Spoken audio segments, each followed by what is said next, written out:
দাম্পত্যে জড়াইতে চেষ্টা করছি, ম্যাচ হয় নাই, মার্জুক রাসেল। অন্যদিকে জয়কে নিয়ে সিঙ্গাপুরে উড়াল দেবেন সাকিব, অপু। জনপ্রিয় কবি, গীতিকার ও অভিনেতা মার্জুক রাসেল সম্প্রতি তার ব্যক্তিগত জীবন নিয়ে এক খোলামেলা মন্তব্য করে আলোচনায় এসেছেন। সামাজিক যোগাযোগ মাধ্যমে বা গণমাধ্যমে খুব বেশি ব্যক্তিগত বিষয় প্রকাশ না করলেও এবার তিনি সম্পর্ক নিয়ে নিজের অবস্থান স্পষ্ট করলেন।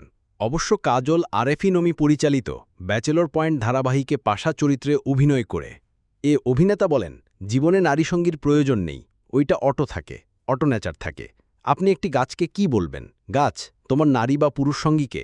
কেননা নারী ছাড়া জন্মাতে পারবো না আমি, পুরুষও জন্মাতে পারবে না। মার্জুক বলেন, আসলে আমার কারো সঙ্গে টিউন হয়নি, এ কারণে বিয়ে করা হয়ে ওঠেনি। প্রেমিকা ছিল, নাম জেরিন, যাকে নিয়ে সিনেমা, নাটক ও বিজ্ঞাপনও হয়েছে। এখন ফোন দেই না তাকে, তবে এখনও আছে, পৃথিবীতে থাকে। তার খোঁজ খবর রাখছি।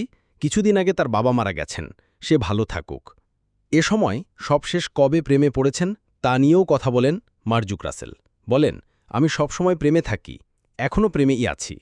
একটা প্রেম থেকে আরেকটি প্রেমে যাওয়া যায় না, এটা সংখ্যাতেও হয় না, ঘটে যায়, সবারই ঘটে যায়। তবে যেটা ঘটানো হয় সেটা অপ্রাকৃতিক। এছাড়া জেরিনের সঙ্গে প্রেমের ব্যাপারে তিনি বলেন, একটু আগেও যা বলে এলাম, ওসব আমার ব্যক্তিজীবনের বাইরের বিষয় নয়। যাই হোক, ওইটা একতরফা ছিল, আমার তরফে, ওয়ান সাইডেড। কিশোরবেলায় প্রকৃতি আমারে দিয়ে ওই পাগলামি করাই আনিছিল। মার্জুক রাসেল বলেন, দাম্পত্য আর সংসার জীবন এক নয়, একলাও সংসার করা যায়। কাজকর্মে দূরে একলা থাকলেও সংসার বিভাগী নই আমি। নানু, মা, বোন ও ভাইদের নিয়ে আমাদের সংসার।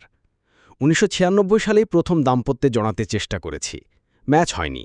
ম্যাচ না করলে সামাজিক আইন মেনে জোর করে ম্যাচ করাইয়া আজীবন বা বিচ্ছেদের পূর্বাপর খ্যাচ করিরা যাওয়ায় আগ্রহী নই আমি। ইংরেজি ম্যাচ মেকিং শব্দবন্ধটা এক্ষেত্রে স্মরণীয়, ম্যাচ করে না। এদিকে ঢাকাই চলচ্চিত্রে সুপারস্টার শাকিব খান ও অভিনেত্রী অপু বিশ্বাস আবারও একসঙ্গে বিদেশ সফরে যাচ্ছেন। তবে এবার পেশাগত নয়, বরং ব্যক্তিগত কারণে।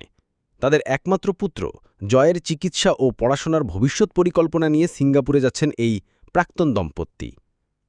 শুধু তাই নয়, ঢাকায় একই ইংলিশ মিডিয়াম স্কুলে ভর্তি হয় সাকিবের দুই সন্তান, জয় ও বীর।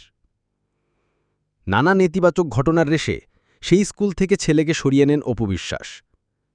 এবার জানা গেল, জয়কে নিয়ে সিঙ্গাপুরে উড়াল দেবেন অভিনেত্রী। সঙ্গে থাকতে পারেন বাবা মা দুজনেই। সম্প্রতি এক সাক্ষাৎকারে অপু বিশ্বাস নিজেই স্বীকার করেছেন সেই কথা। তিনি বলেন, জয় সিঙ্গাপুরে একটা স্কুলে ভর্তি হবে, সে সেখানেই পড়ালেখা করবে, আমরা কিছুদিন ওই দেশেই থাকব। ছেলেকে দেশের বাইরে পড়ালেখা করানোর বিষয়ে অপু আরও বলেন, এই বিষয়টা আমার আর জয়ের বাবার মধ্যেই আলোচনা হয়েছিল, তবে কিভাবে সেটা বাইরে চলে এলো জানা নেই। আমি আসলে একটু নিজের মধ্যে রাখতেই পছন্দ করি। ভিডিও ভালো লাগলে লাইক, সাবস্ক্রাইব, কমেন্ট করতে ভুলবেন না।